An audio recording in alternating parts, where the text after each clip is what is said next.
Beleza, vamos começar então o primeiro episódio do podcast Vinícius Andrade.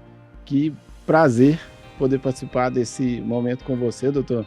Meu nome é Thiago, faço parte da equipe de marketing da clínica e da imagem aqui do doutor Vinícius. Hoje a gente vai fazer um bate-papo aqui para conhecer um pouco mais a história do doutor, poder aproximar ele das pessoas, mostrar o que ele faz, como faz, por que faz, né? Então hoje a gente vai fazer algumas perguntas aqui, conhecer um pouco mais, mas antes vou te deixar também à disposição aí para dar um oi para quem está nos assistindo, para quem vai ver esse vídeo. Falar um pouquinho. Fico feliz por esse momento, por ter a oportunidade de expandir um pouco mais a nossa mensagem, aquilo que a gente tem para passar. De fato, nosso objetivo maior é contribuir, é entregar valor, entregar mensagem de valor, mensagem que se possa de fato confiar, né? Em um mundo repleto de informações, né, Thiago? Hoje em dia a gente acha informações que são fragmentadas, e aí quando a gente traz essa informação com um fundo, com raiz, né, com aquilo que se pode realmente confiar, eu acho que, de fato, nós temos muito para contribuir aqui com aquelas pessoas que estão nos assistindo. Tenho certeza que tem muito conteúdo bacana e a gente quer fazer que você traga esse conteúdo para as câmeras, né? Imagina que estava lá, a pessoa recém-formada atendendo os meus pacientes nefrológicos, e cada condição a gente dava um remédio. Por exemplo, a pessoa chegava acima do peso e aí ela perdia uma proteína na urina e ia me procurar, porque eu era o nefrologista e tudo mais, tudo bem. Só que ela só perdia proteína porque estava acima do peso. Por quê? Por conta do estilo de vida. E aí o que a gente fazia? A gente passava um remédio, um losartan, para reduzir essa proteinúria, por assim dizer, que é o que a gente chama a pessoa que perde proteína nos rins. Só tem que ela continuava com o estilo de vida, aí vinha o quê? A glicose alta, um remédio para glicose alta. Continuava com o estilo de vida, hipertensão, remédio para hipertensão. Vinha colesterol, e assim vinha uma lista interminável de remédios. E no final das contas a gente passava um omeprazol ainda para proteger o estômago, ou seja, a bagunça estava feita, e essa mesma pessoa ia evoluindo de forma inexorável, invariável, para estágios cada vez piores da doença renal, e a gente acabava tendo que levar essa pessoa para hemodiálise. É uma história que me toca e que eu acho muito interessante, que duas pessoas, e por sinal essa história foi citada lá na Bíblia. Duas pessoas foram construir uma casa, sabe? E não fala se uma era mais inteligente que a outra, se uma tinha mais dinheiro que a outra. Eu sei que as duas pessoas, uma construiu uma casa na areia e outra construiu uma casa numa rocha, ou seja, com base, com fundamento. Quem construiu a casa na areia perdeu a casa, e quem tinha uma casa construída na rocha, no fundamento, essa casa prevaleceu. O que eu quero dizer? Quero dizer que cuidar da raiz do problema, esse se tornou a minha obsessão naquela época, sabe?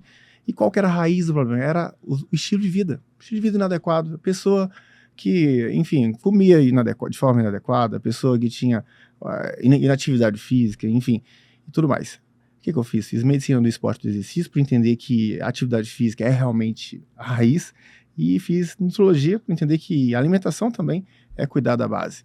Mas ainda faltava uma peça no quebra-cabeça. Eu saí, fui para fora do país e fiz em medicina, em algumas instituições de medicina funcional lá fora do país, como a IFM, A4M, medicina funcional. Foi quando a gente trouxe os 7 pilares, que é uma abordagem completa, 360, de tudo que a gente precisa para poder transformar realmente a vida das pessoas. Naquele momento, então, eu já não colocava remédio, eu tirava medicações, e a coisa foi evoluindo de uma forma tão incrível que a gente não teve outra possibilidade a não ser trazer isso também para dentro do nosso consultório para poder transformar mais e mais vidas. Você sabia que a gente escutou lá na escola que nós somos feitos de células, né? Se eu te falar que a gente tem mais bactérias do que células no corpo, é disruptiva a coisa, né? E aí, se a pessoa tem a anormalidade dessas bactérias, a pessoa tem lá depressão, tem dificuldade de perder peso, a pessoa... Você já escutou que o cérebro é o intestino é o segundo cérebro. Você já escutou isso? Sim ou não? Sim. Pois é. Aí vem depressão, vem transtorno de ansiedade, a pessoa fica mal, sabe aquela pessoa que em algum momento ela gostava de sair, gostava de ter convivência social, trabalhava bem e tudo mais. Aí parou. Imagina o seu José lá, agora não quer sair mais, não quer ter convivência social. O que ele vai ganhar? Ele vai ganhar um antidepressivo, uma fluoxetina.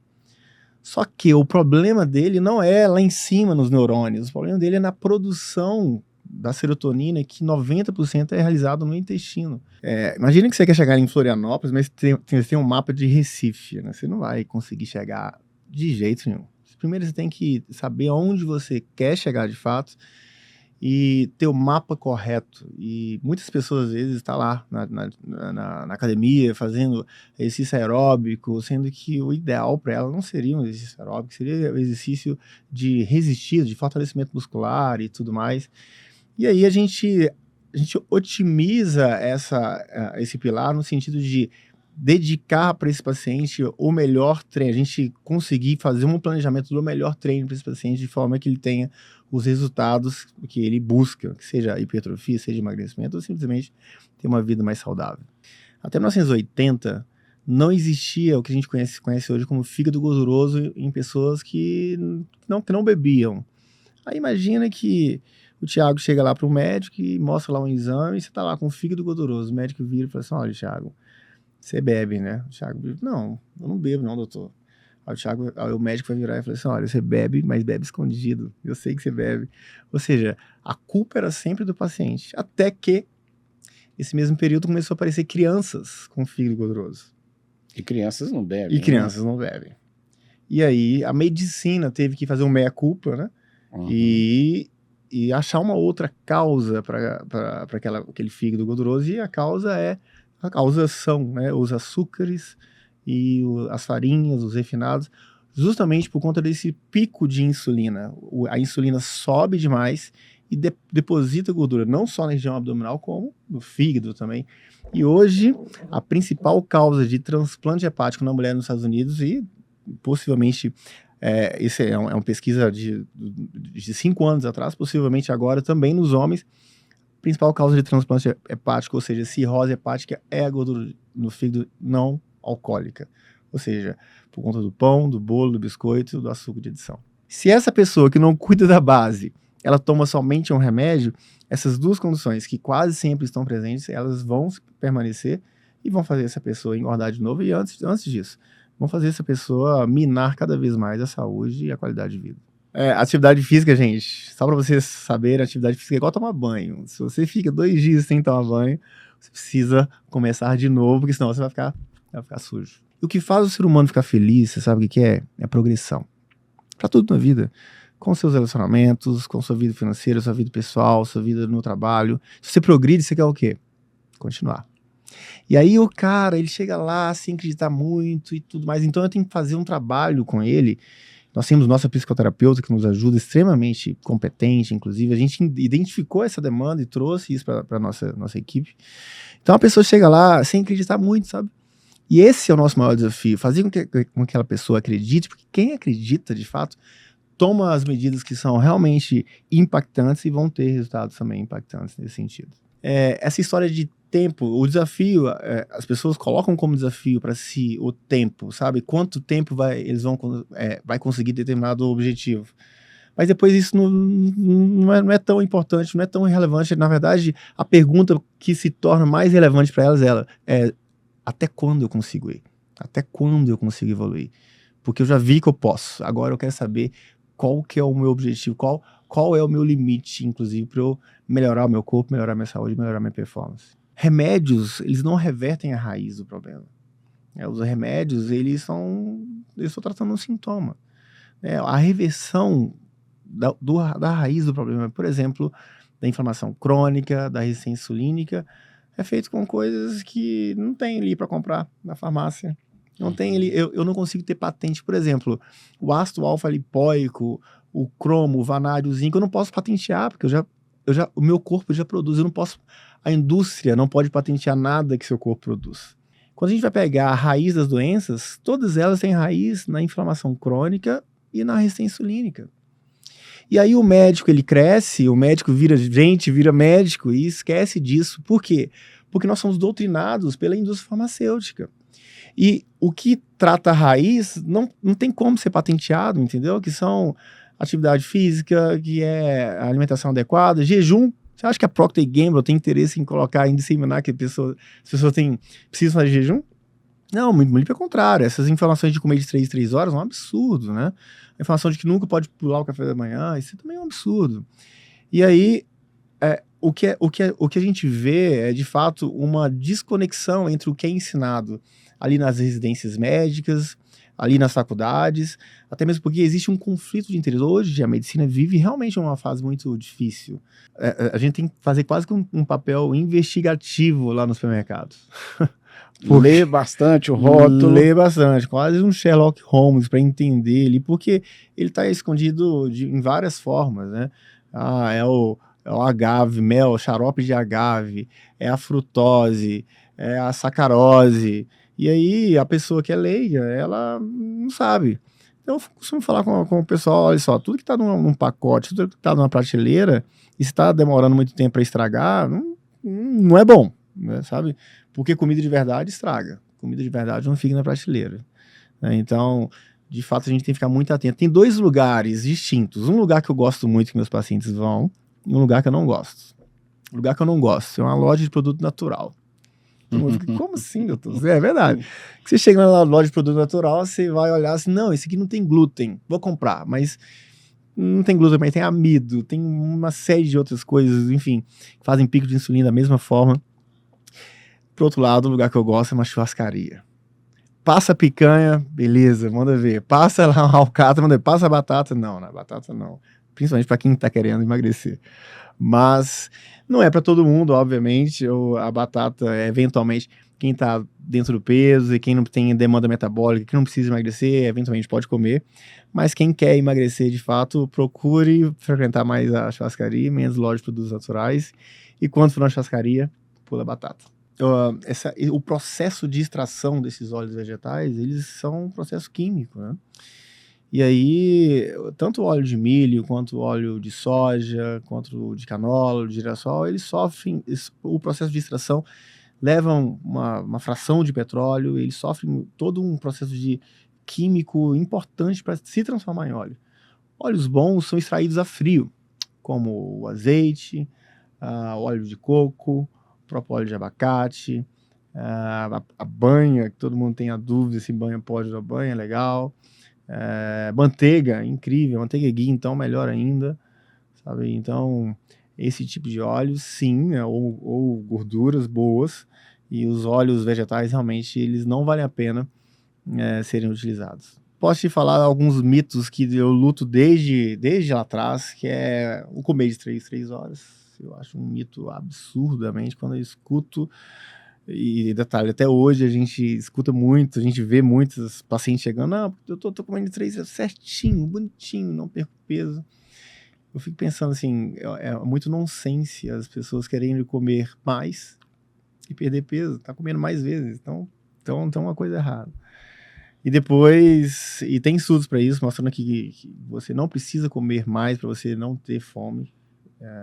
Isso realmente é um mito. A gente sempre escuta, chegando as pessoas também no consultório, eu tô correndo 30 minutos na esteira e nada. Falo que lá na academia, eu treino há mais de 10 anos na mesma academia, e tem lá a turma que continua com esse mesmo pensamento, e estão com o mesmo peso desde 10 anos atrás. Não, você não tem que fazer atividade física aeróbica para emagrecer. O que manda no emagrecimento mesmo é a alimentação. 9 décimos da alimentação, 1 décimo a atividade física. E se for fazer uma atividade física com foco em resistidos. Eu te falo que a cirurgia bariátrica, muito em breve, vai ser colocada somente ou reservada apenas para casos extremamente mais complexos e refratários do tratamento clínico, que vão ser poucos. Hoje em dia, o tratamento clínico, eu acho bem importante a gente salientar isso, o tratamento clínico e as novas medicações, aliadas a toda a nossa estratégia, eles avançaram demais, né? Então, nós temos nossos índices de acertos que são muito altos, aproximadamente em torno de 98% das pessoas, elas perdem muito peso. E tem pessoas que chegam a perder 40, 42 quilos, 44 quilos. E, enfim, transforma a vida de forma muita coisa, impressionante. Né? Nós temos uma visão daquilo que adoece as pessoas. E por toda a minha trajetória em grandes hospitais aqui de BH e da região, por toda a minha trajetória na nefrologia, trabalhei em grandes CTIs aqui de BH e etc. E aí a gente sabe, de fato, depois de ver muita gente morrendo de doenças metabólicas, de diabetes, doença cardiovascular, todas elas sendo completamente evitáveis, eu entendi o que adoecia. Então eu entendi o que era o tradicional de cuidar desses pacientes. E aí eu saí fora de uma caixa para trazer uma complementaridade a todo um trabalho, aliás, a toda uma visão, né, daquilo que era o tradicional. Qual que é essa complementação? É a visão 360. Então, a gente tem uma visão global do paciente, ele não precisa procurar o Dr. Vinícius e não precisa ir lá também depois num gastro, porque a gente vai cuidar do intestino, não precisa eventualmente procurar dentro do mesmo objetivo de emagrecimento um psicólogo, um psiquiatra, ele não precisa de procurar um nutrólogo, obviamente já sou eu, não precisa de procurar um médico do esporte, que já tem todo uma cadeia fechada que vai fazer todo o sentido no emagrecimento, que vai levar, que vai conduzir ele nesse sentido. Eu tenho visto muito aí, né? Fora um colega tratando somente com um remedinho, né? Toma um remedinho e o resto você vai procurar cada um especialista. E nenhum comunica, né, com o paciente, eles não comunicam entre si, e a coisa, cada um puxando para um lado, e a coisa não evolui, sabe? Então, além da gente conhecer do paciente dentro de um contexto de doença, a gente consegue tratar 360 e temos todo o nosso background, nossa equipe, que é extremamente competente, equipe nutricional, equipe da atividade física, da personal, equipe da avaliação psicoterápica e toda a nossa expertise de anos aí à disposição das pessoas que estão vindo nos procurar. E eu tenho certeza, e todos os nossos resultados também, né, Thiago? Que falam por si. Sim, bacana demais. Hoje nós estamos encerrando esse primeiro episódio, Passou né? rápido, né? Passou rápido, muito conhecimento. A gente precisava de mais episódios e é isso que nós vamos fazer. Vamos construir mais episódios para você falar um pouco mais, né, de cada um dos termos, abordar termos que a gente falou aqui hoje de forma mais superficial, aprofundar em alguns pontos, como da água, enfim, de vários pontos que a gente tratou. Mas hoje nós vamos ficar por aqui, vamos encerrar assim. Queria que você fizesse um convite, né, para todo mundo que gostou desse tipo de conteúdo, do que a gente tratou aqui, para te acompanhar nas redes, no site, marcar uma consulta. Esse é o momento aí. Legal, pessoal, a gente está lá no Instagram, no Dr. de Andrade. Por favor, vocês puderem, sigam o nosso trabalho, a gente tem muito para conversar lá no nosso Instagram. Aqui foi muito pouco tempo, né, para a gente poder abordar todas as nossa visão da medicina funcional, nossa visão do que é promoção da saúde. Inclusive, eu mando todos os pacientes, viu, Thiago? Os pacientes vão lá, a gente passa 2 horas no meu primeiro consulta e fala, olha, agora você entra aí no meu Instagram. Quem não tá, a grande maioria já está, porque é muito pouco tempo também. E lá a gente tem nossos conteúdos diários que a gente traz para poder enriquecer e trazer a verdade em cima daquilo de temas que são extremamente relevantes para a saúde, como energia, disposição, libido, longevidade, emagrecimento e tudo mais. Então a gente está lá no nosso Instagram. Estamos também ali no Belvedere aqui em BH, por favor.